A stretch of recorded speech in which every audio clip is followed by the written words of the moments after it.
Dar boas-vindas a você que está nos visitando. E se você está aqui pela primeira vez na Igreja do Redentor, queria reforçar, dizendo que nós temos um presente para você. Nós temos ali reservado no balcão de conexão, então antes de ir embora, você tem a oportunidade de retirar esse presente. É uma forma da gente demonstrar nossa gratidão, nosso carinho, nossa alegria por receber você em nossa igreja nessa noite. Nós estamos já há alguns meses na série de mensagens, desde o ano passado, uma série de mensagens no livro de Atos dos Apóstolos, que tem como título essa série, A Igreja em Movimento. Eu convido você a deixar a sua Bíblia aberta no livro de Atos, no capítulo 16. Nós vamos ler daqui a pouco, dando continuidade ao texto que foi pregado na semana passada. E nessa noite eu gostaria de refletir com vocês sobre quando Deus diz não. Há um tipo de frustração que é quase universal. E eu imagino que você já tenha passado por isso. Você está dirigindo ou está de carona em um carro, tentando chegar em um compromisso importante.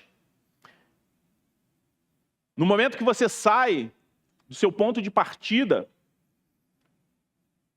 o GPS mostra uma rota azul, desimpedida, traçando aquele trajeto ali, no tempo habitual, quando se não tem trânsito. Você vai chegar no seu compromisso no horário certo, até um pouco antes. E você segue confiante, acelerando, sentindo que tem controle do tempo, do espaço.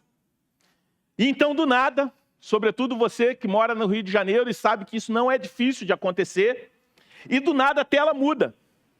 A rota que estava em azul fica em vermelho. E surge aquela mensagem que nós não gostamos de ver no GPS, recalculando a rota. Uma rua fechada, um acidente inesperado, um desvio obrigatório. E naquele momento a sensação não é simplesmente de atraso. É um sentimento de profunda desorientação. E a frase que nasce no coração, quase como um protesto, é sempre a mesma. Eu estava indo na direção certa. Por que eu estou falando isso? Se isso nos irrita em um trajeto, sei lá, de 20 minutos, imagine o que isso faz com a nossa alma quando acontece esse tipo de situação nas grandes decisões da nossa vida. Um trabalho que parecia perfeito e, de repente, a vaga que você pretendia, ela fecha. Um relacionamento que parecia ser resposta das suas orações e termina. Um projeto que você orou, planejou, investiu, e sem explicações aquilo ali simplesmente trava. Você olha para o céu e pergunta: Senhor, eu não estava fazendo algo bom? Eu não estava indo para um lugar bom? Atos 16, de 6 a 10, é um texto para pessoas que estão exatamente nesse lugar. É um texto para cristãos que não estão escolhendo simplesmente entre o bem e o mal, mas entre o bem e o bem. É para gente que ora, serve e mesmo assim encontra portas fechadas. E aqui está a ironia que nos pega de surpresa. O mesmo Deus que abre o Mar Vermelho, às vezes ele fecha portas. E quando a gente olha para esse texto, a gente vê que quando Deus faz isso, muitas vezes ele faz, e ele faz isso sem pedir desculpas. Lucas, o autor de Atos, nos convida a parar aqui antes de chegarmos aos grandes milagres que vão acontecer em Filipos, e veremos isso nos 2 próximos domingos. Ele fala sobre isso, e é importante esse fato, porque o Senhor, ele quer que nós aprendamos a ler a sua providência, a enxergar a providência divina. Ele quer que aprendamos a discernir a mão de Deus, não apenas quando o Senhor está nos empurrando, mas também quando Ele nos bloqueia. Por isso eu convido você a olhar para a sua Bíblia. Se você está sem a Bíblia, olhe para o texto que vai ser projetado. Eu vou ler na versão NAA, a palavra de Deus. Assim diz o Senhor: e percorreram a região frígio-gálata, tendo sido impedidos pelo Espírito Santo a pregar a palavra na província da Ásia. Chegando perto de Mísia, tentaram ir para Bitínia, mas o Espírito de Jesus não permitiu. E tendo contornado Mísia, foram a Trode. À noite, Paulo teve uma visão na qual um homem da Macedônia estava de pé e lhes rogava, dizendo: passe a Macedônia e ajude-nos.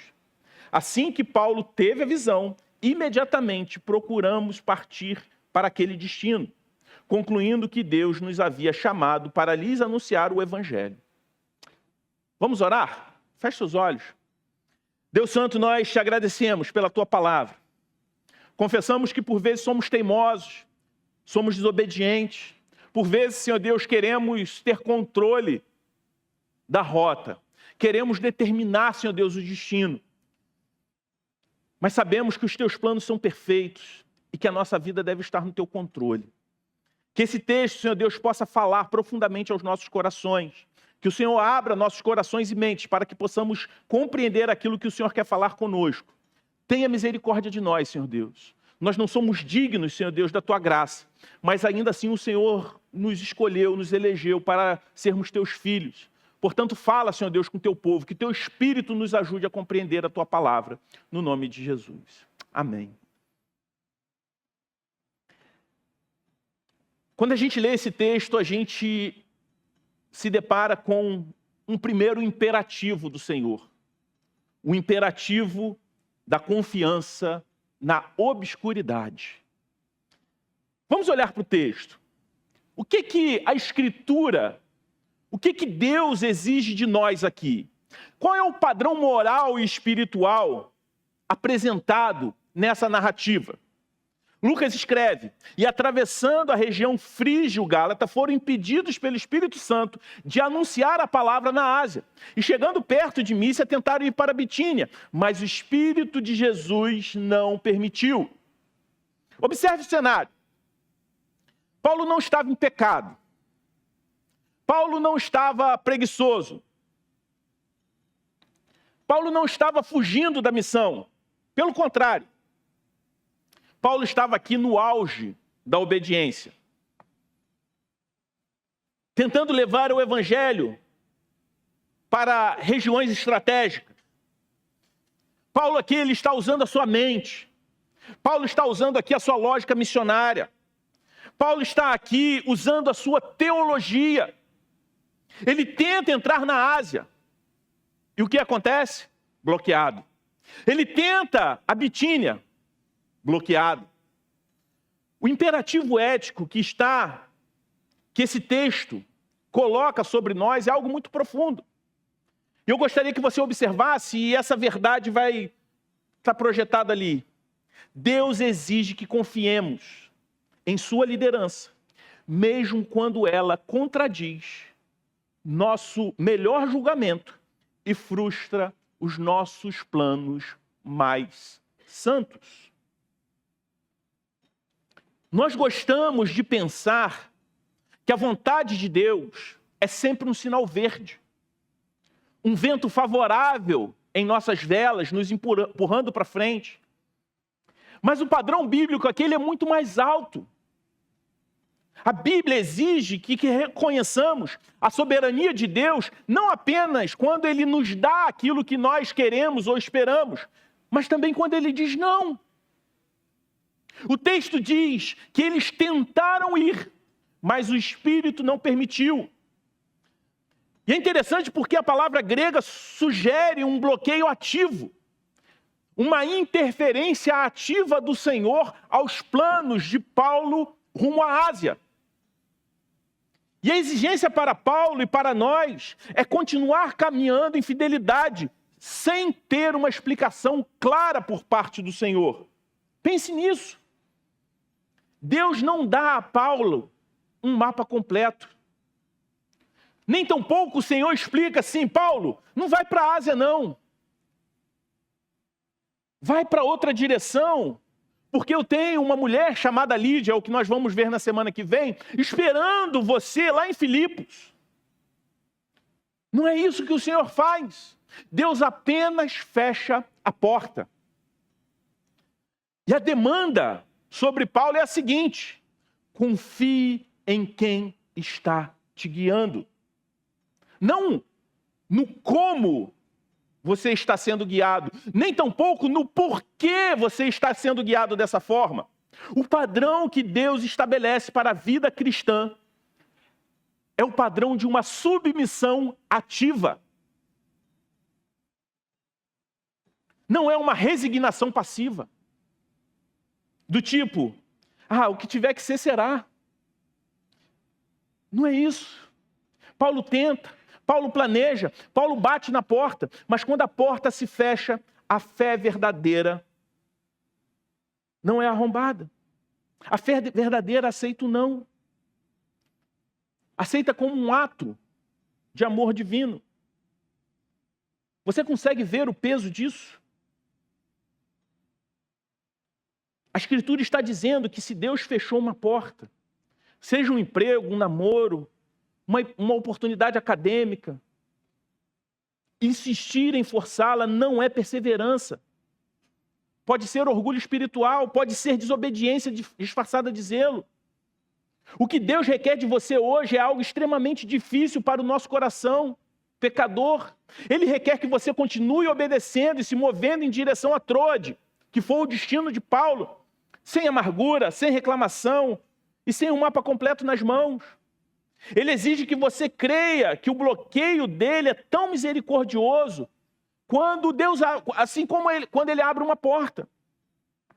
Aí você pode pensar, não, está tudo perfeito até aqui. Para mim está tranquilo tudo isso. Mas vamos agora aprofundar essa tensão?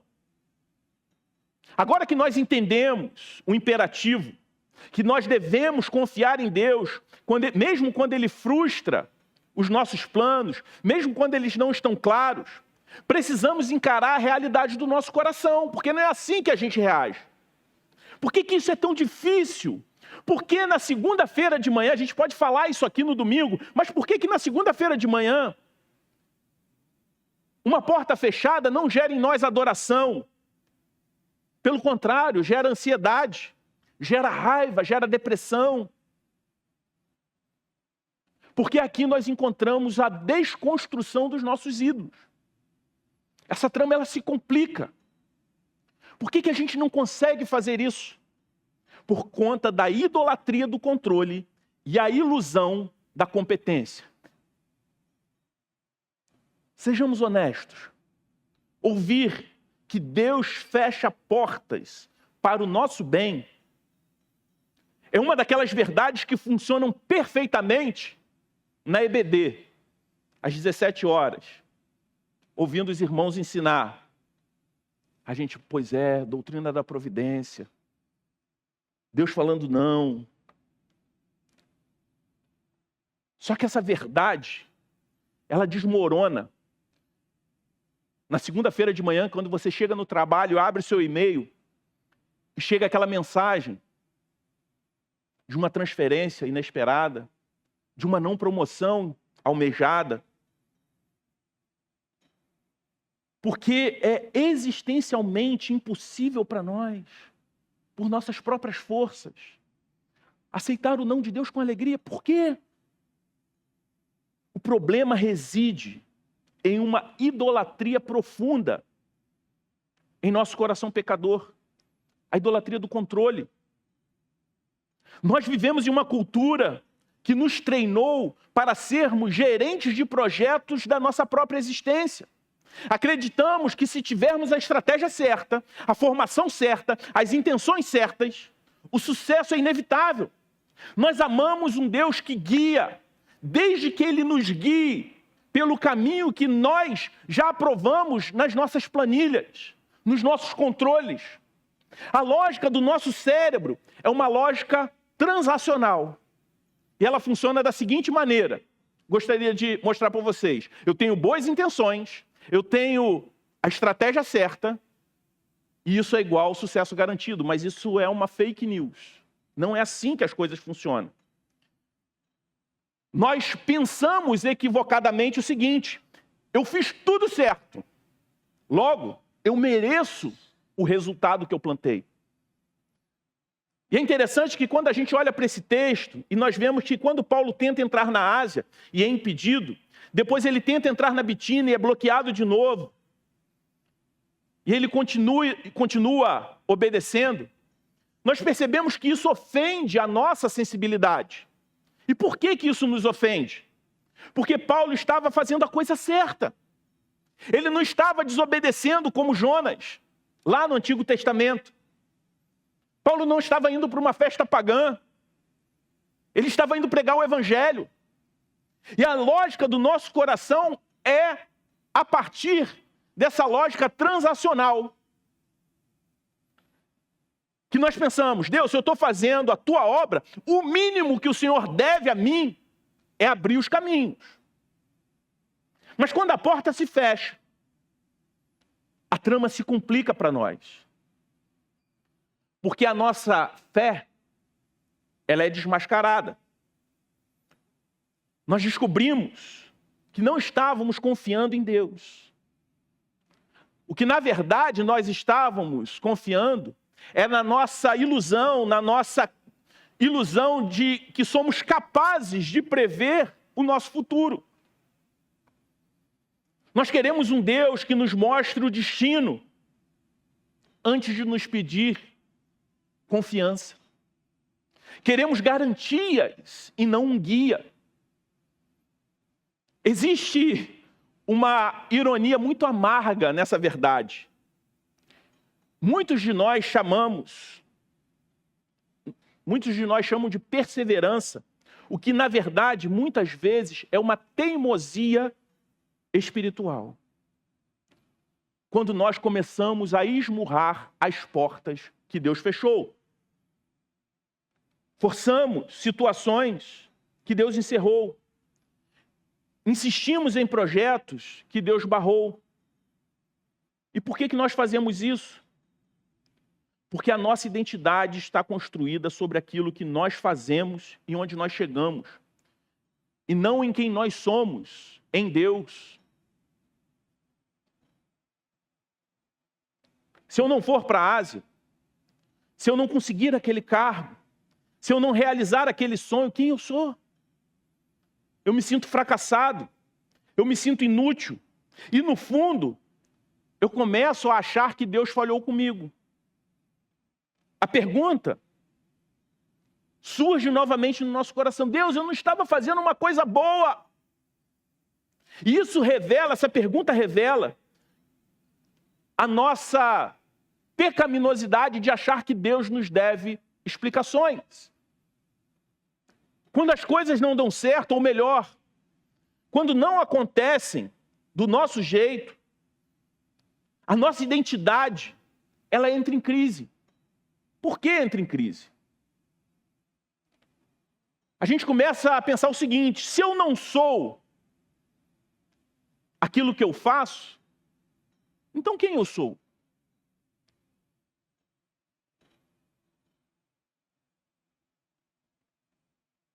Confundimos o nosso valor ao sucesso dos nossos projetos pessoais. Confundimos o nosso valor, a nossa identidade com o sucesso dos nossos projetos pessoais. Além disso, nós temos muito medo de Troade. Temos muito medo, temos pavor. Qual é a nossa Troade? Assim como o Troade, nesse momento, foi um destino para Paulo. Troade é aquele lugar intermediário. O lugar do silêncio. O lugar onde a Ásia, tão desejada, ficou para trás. O lugar onde a Ásia ficou para trás e a Macedônia não apareceu. Ainda não chegou. A Macedônia ainda não chegou. E a Ásia ficou para trás. E nós detestamos o silêncio. Porque a nossa alma, ela grita por atividade, por acontecimento. Ficar parado em Troade esperando, para a gente parece a morte. Por isso nós somos incapazes, pela nossa própria força, obedecer esse texto que nós lemos hoje. Sem uma intervenção sobrenatural de Deus sobre as nossas vidas, sempre interpretaremos a porta fechada como rejeição, como abandono, ou interpretaremos como uma incompetência nossa. O pecado que nos impede de confiar não é somente a falta de fé. Às vezes é o excesso de autoconfiança. Observe, não o excesso de confiança em Deus, mas o excesso de autoconfiança. Achamos que sabemos o que é melhor para nós. Achamos que sabemos que é melhor ir para as nossas Ásias do que o Espírito Santo. Achamos que a nossa rota do GPS é muito maior, é muito melhor do que a providência divina. E enquanto esse ídolo do eu sei o que é melhor estiver no trono, cada não de Deus soará para nós como uma ofensa pessoal. E nós ficamos presos. Só que só há uma forma de sair disso. Precisamos confiar no Senhor para ter paz. Mas só que nós não conseguimos confiar nele porque queremos ter o controle. Aí a gente se pergunta, quem nos libertará dessa necessidade tirânica de entender tudo? Essa trama, ela não pode ser solucionada pelos nossos próprios esforços. É o Senhor que age. E como o Senhor faz isso? Às vezes ele vai fazer por uma grande porta fechada. Essa é a terceira lição que esse texto nos dá. Onde encontramos o poder para confiar quando os nossos sonhos são barrados? A resposta está num detalhe sutil do texto que nós lemos. O versículo 7 diz que o Espírito de Jesus não os permitiu ir adiante. Isso é fascinante, porque Lucas, o autor de Atos, ele não diz o Espírito Santo ou Deus. Ele usa uma expressão que raramente acontece no Novo Testamento. Ele diz o Espírito de Jesus. Não é que isso tem um poder a mais, não quer dizer que existe aqui uma ação sobrenatural. É uma expressão diferente para se referir ao Espírito de Deus da mesma forma. Mas ao colocar isso, o que vemos aqui, o autor nos lembrando que o Deus que está guiando Paulo não é uma força cósmica distante, ou um gerente frio movendo peças no tabuleiro. É o mesmo Jesus que interviu na história de Paulo em sua conversão. É um Jesus que viveu aqui, o Jesus que teve corpo, alma, desejos, planos. E quando olhamos para a vida de Jesus, vemos que ele entende profundamente o que é ter uma vontade santa frustrada. No jardim do Getsêmani, Jesus olhou para adiante, sabendo o que lhe aguardava, e ele ora ao Senhor. E como é a oração de Jesus nesse momento? Ele ora diante de uma porta que ele desejava que se abrisse. Ele pediu: Pai, se possível for, passa de mim esse cálice. Nesse momento nós vemos Jesus pedindo ao Pai outra rota. Ele pediu um caminho que não envolvesse a cruz. E era um pedido legítimo diante de tanto sofrimento que lhe aguardava. vindo de um coração puro, sem pecados, porém legítimo. E qual foi a resposta do céu diante desse pedido de mudança de rota? A porta se fechou. O silêncio, o não do Deus Pai ao seu próprio Filho foi absoluto. E essa trama do coração em relação aos nãos de Deus atinge o seu clímax. Pensa no que aconteceu lá, no Calvário. Jesus experimentou o fechamento definitivo. Todas as portas de comunhão, de proteção, de amor do Pai foram batidas na cara dele. O céu escureceu, houve silêncio. Isso é expresso por palavras quando Jesus fala na cruz: Deus meu, por que me desamparaste? Por que a porta se fechou para Jesus? Aqui nós vemos o Evangelho. Deus fechou a porta para Jesus para que essa porta para a eternidade fosse aberta para mim e para você. Jesus recebeu o não definitivo da justiça divina para que nós pudéssemos receber o sim definitivo para a graça divina. Ele foi deixado do lado de fora, na escuridão, para que nós pudéssemos ser trazidos para dentro, para a luz. E quando eu e você entendemos isso, isso muda tudo. Se Jesus suportou a porta fechada da ira de Deus por amor a mim e a você, como nós podemos pensar que a porta fechada de um emprego, de um projeto, de um plano, de uma viagem dos sonhos, é um ato de crueldade do Senhor? É impossível pensar assim.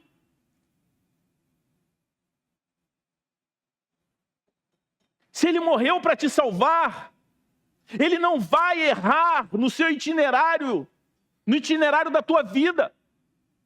A cruz é a prova eterna de que quando Deus fecha uma porta para um filho seu, nunca é para destruí-lo. É sempre para preservá-lo. E faz isso para algo maior. O bloqueio na Ásia não foi uma punição para Paulo. Foi uma proteção e uma preparação. Paulo vai rumo à Europa.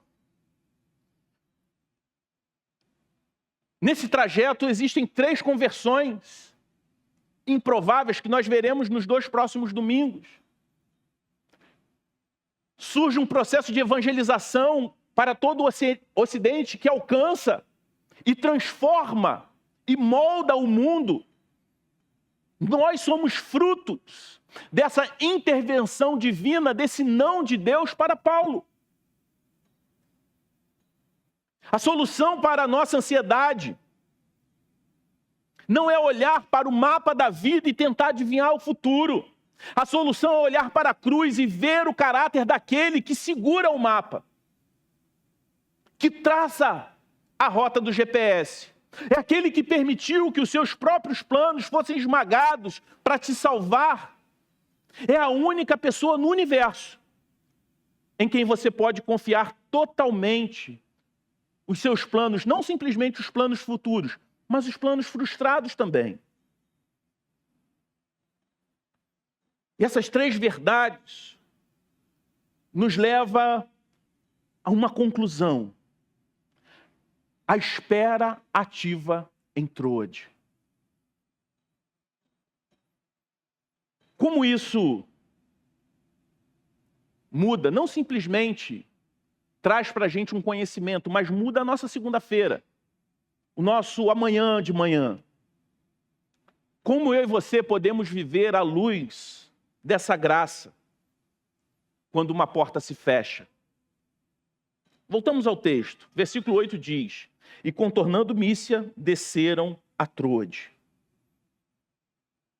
Troade não era o destino final. Troade era o ponto de espera, o porto de espera. Era o lugar onde a terra acabava e o mar começava. E aqui nós vemos a transformação do apóstolo Paulo. E Paulo, ele aqui, nesse momento, ele não volta para casa emburrado, chateado.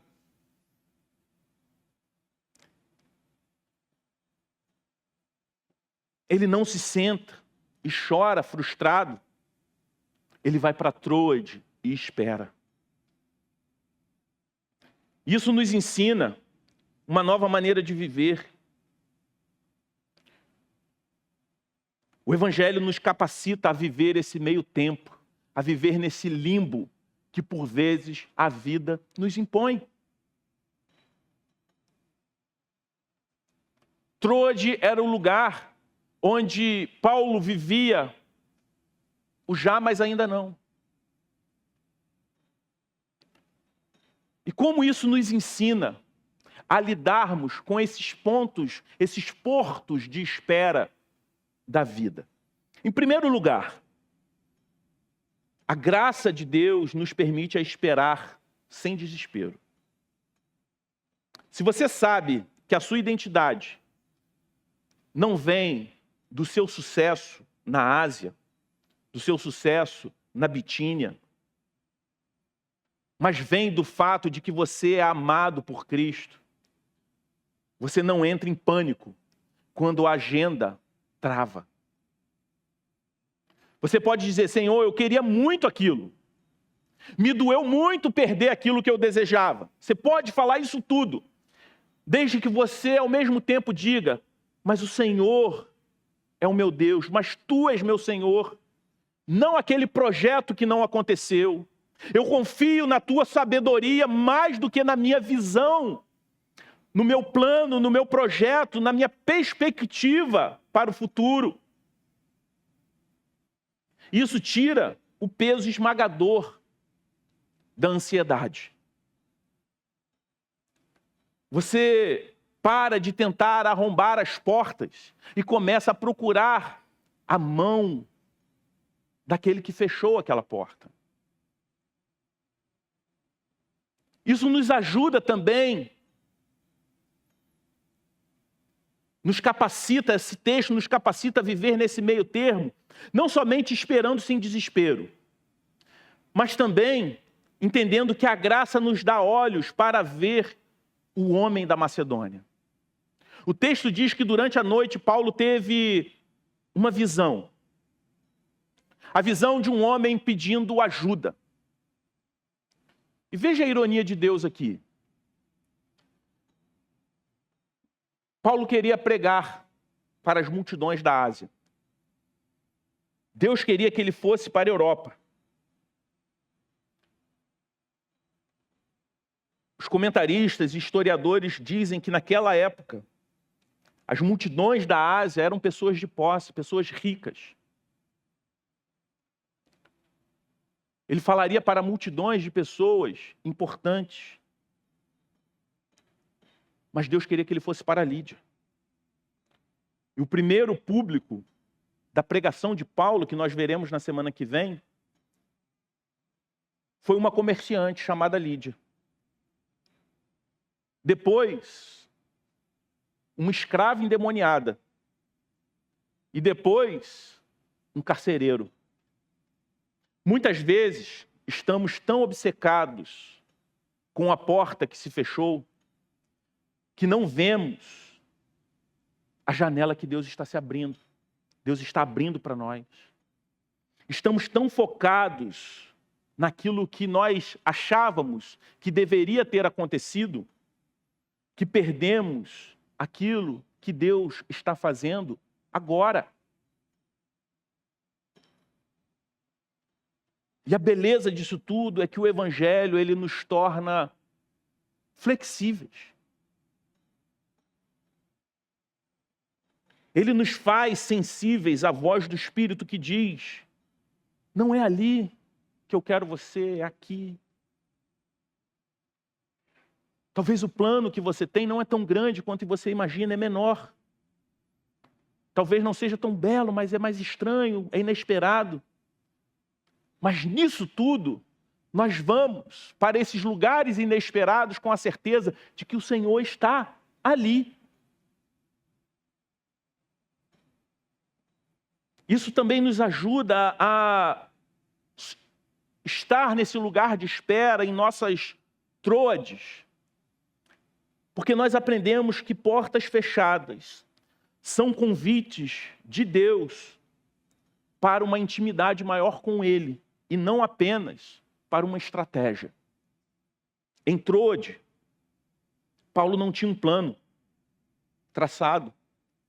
Para a Ásia ele tinha. Mas ele não tinha um plano para Troade.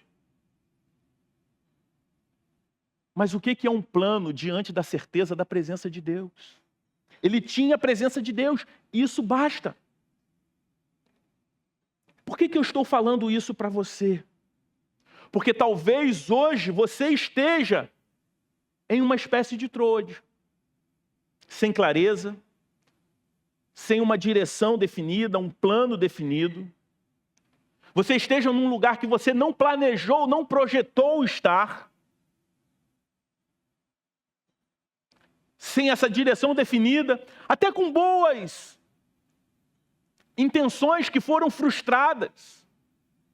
Talvez estar nesse lugar implica para você uma lembrança ativa de que você teve expectativas frustradas. E esse texto de Atos 16 nos lembra algo muito importante. Nos lembra que o Senhor não promete que você vai entender todas essas frustrações no dia seguinte. Nem tampouco promete que a próxima porta que você espera vai se abrir nas próximas 24 horas. Talvez o seu tempo de espera em Troade vai ser um pouco mais longo ou um pouco maior do que aquilo que você gostaria. Mas esse texto nos traz a certeza da promessa de Deus, da promessa fiel do Senhor com você, independente do lugar, independente do tempo, desde que você esteja de fato com Ele. Esse texto nos lembra que o mesmo Espírito que guiou Paulo é o mesmo Espírito que nos guia hoje. O mesmo Espírito que fechou portas para Paulo de forma sobrenatural, mesmo sem ele entender, e a partir disso faz uma obra gigantesca que não estava nos planos de Paulo, é o mesmo Espírito que guia a sua igreja hoje.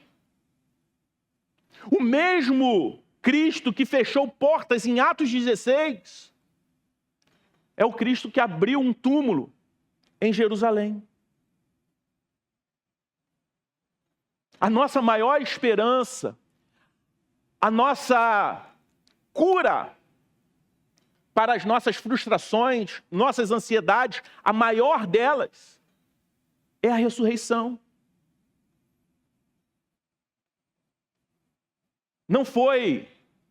Não é uma porta fechada que define a nossa identidade, mas um túmulo aberto. A ressurreição é a garantia que nenhum beco sem saída da vida, nenhum beco sem saída na vida de um cristão, é o fim da história. Os becos sem saída que por vezes nós entramos quando estamos submissos à vontade, à direção de Deus e não escravizados pelos nossos projetos, são apenas prelúdios para uma nova direção que nós jamais teríamos escolhido sozinhos. Muitas vezes, lugares, planos frustrados fazem parte da providência de Deus para que tomássemos direções que, se não fosse pelo Senhor, se não fosse por uma porta fechada, pela intervenção divina, jamais teríamos escolhido sozinhos. Mas na eternidade, quando tudo isso passar, nós agradeceremos a Deus por ter nos forçado a trilhar aquela rota não planejada. Portanto, eu encerro me dirigindo a você, minha irmã, meu irmão, você visitante que está aqui na igreja. Descanse no Senhor. Pare de recalcular a rota com desespero. Pare de se desesperar com o trajeto vermelho do GPS da vida. Confie naquele que está dirigindo a sua vida. Confie naquele que está conduzindo a sua vida. Ele sabe melhor do que você aquilo que ele está fazendo. Vença o orgulho. Olhe para a cruz. Olhe para o túmulo vazio. Pare de olhar para a porta fechada e confie no túmulo aberto, porque aquele que ressuscitou é que nos guarda, que nos dirige e nos sustenta. Amém? Vamos nos colocar de pé e vamos orar.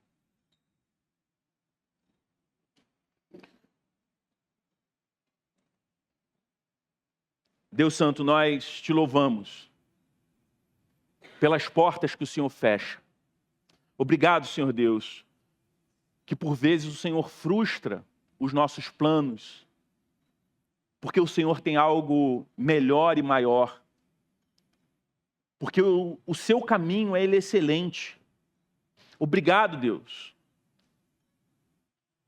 Porque se dependesse de nós, se dependesse das nossas inclinações, das nossas paixões e desejos, estaríamos perdidos. Mas obrigado porque o Senhor é um Deus amoroso, um Pai zeloso, que abre portas, mas que também fecha portas. Obrigado porque nem o sim, nem o não do Senhor são pesados para nós, embora a gente por vezes desobedeça, por vezes a gente tente atribuir castigo. Mas obrigado porque tudo que o Senhor faz em nós, tudo que o Senhor faz para nós, é um ato de cuidado. Portanto, Senhor Deus, molda o nosso coração para que possamos estar sensíveis e receber não somente os sims do Senhor, mas também os nãos com alegria. Responder às mudanças de rota do Senhor em adoração. Não permita, Senhor Deus, que venhamos agir como pessoas incrédulas, mas que a nossa fé, a nossa salvação, ela possa ser ativa.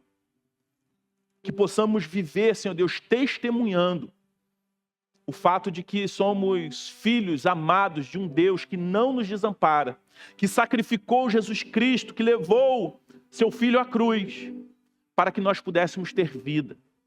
Mas obrigado, Senhor Deus, porque nós podemos não nos desesperar por nenhuma porta fechada, porque cremos em um túmulo aberto. Cremos num Deus que ressuscitou. E a ressurreição nos dá uma perspectiva, uma expectativa muito maior do que qualquer plano terreno frustrado. Porque sabemos que temos uma eternidade reservada para nós. Num futuro que não haverá dor, não haverá sofrimento, não haverá, Senhor Deus, maldade, não haverá a presença do pecado. Que essa seja a nossa maior esperança, a nossa maior alegria. Que possamos nos deleitar no Senhor. Se há pessoas aqui que ainda não conheciam essa verdade, a mensagem do teu evangelho, que o Senhor faça, assim como o Senhor fez aqui em Atos 16, que o Senhor abra corações e mentes e se revele a eles. Que essas pessoas possam se render à tua graça que é irresistível. Essa é a nossa oração no nome de Jesus. Amém.